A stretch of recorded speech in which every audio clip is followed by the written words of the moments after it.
પ્રદર્શન 2024-25 અમારો વિભાગ 5 વેસ્ટ મેનેજમેન્ટ રિસોર્સ મેનેજમેન્ટમાં અમારી કૃતિનું નામ ડેલી વેસ્ટ મેનેજમેન્ટ છે. આપણા રોજિંદા જીવનમાં નીકળતો કચરો આપણે એમ ખુલ્લામાં કે ગટરમાં જતો રહે છે. આ પ્રોજેક્ટમાં અમે બતાવવા માંગીએ છીએ કે એ કચરાને આપણે કેવી રીતે નિકાલ પામી શકીએ અને તે રીતે આપણે આ પ્રોજેક્ટ પ્રમાણે જો આપણે કચરાનો નિકાલ કરીશું તો તે આપણે કચરામાંથી સોનું મળશે. ચાલો તે આપણે જોઈએ.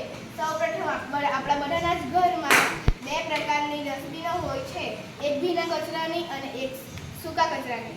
ભીના કચરામાં વનસ્પતિઓ વગેરે જેવો કચરો હોય છે જેને આપણે કુદરતી ખાતર બનાવવા માટે આપણે તેમાં ગાયનું કે ભેંસનું છાણ ઉમેરી તેને કુદરતી ખાતર અને બાયોગેસ બનાવવા માટે ઉપયોગમાં લઈશું.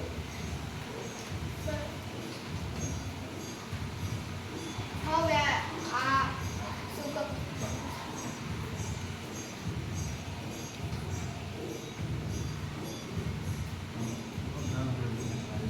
અમે બાયોગેસ નાના પાયા પર કરવામાં આવ્યો છે તે અમે તમને બતાવીશું.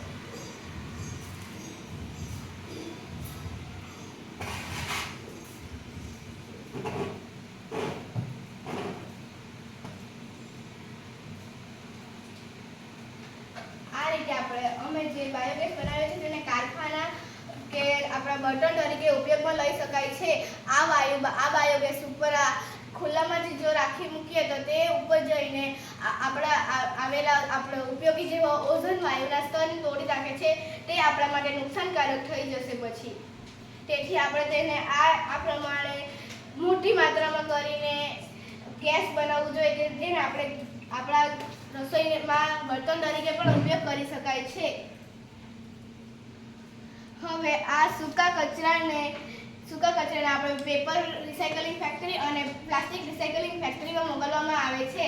સૌપ્રથમ કાગળવાળા કચરાને પેપર રિસાયકલિંગ ફેક્ટરીમાં મોકલીને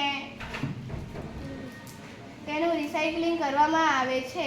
તેથી આપણને વપરાઈ ગયેલા કાગળમાંથી હવે નવા જ કાગળ મળી જાય છે. પછી પ્લાસ્ટિકના કચરાને આ નમૂનામાં આ જગ્યાએ મોટા પાયા પર કરવામાં આવે ફેક્ટરીઓમાં મોકલવામાં આવે છે જેથી પછી નવું ફરીથી પ્લાસ્ટિક આપણે ઉપયોગમાં લઈ શકાય તેવું થઈ જાય છે. તેથી આપણે સૂકા કચરો અને ભીનો કચરો અલગ રાખીને તેને આપણે આ વ્યવસ્થિત કરવું જોઈએ. હવે આપણે આપણા ઘરમાં શુદ્ધ પાણીને બગાડ થતો હોય છે તે ગમે ત્યાં વેડફાઈ જાય છે. તેનાથી આપણને રોગચાળો કરે છે અને પાણીની તંગી વર્તાય છે. તે માટે અમે અહીંયા પ્રોજેક્ટ બનાવ્યો છે.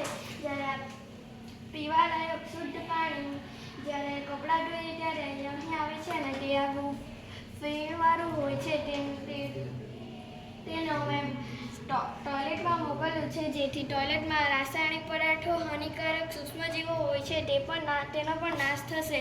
આ રીતે અમે અહીંયા બતાવ્યું છે. જ્યારે આપણે સવારે ઉઠીને બ્રશ કરીએ અથવા હાથ ધોઈએ તેનું પાણી અમે સીધું જ કિચન ગાર્ડનમાં અથવા ખેતરમાં મોકલી દેવામાં આવે છે.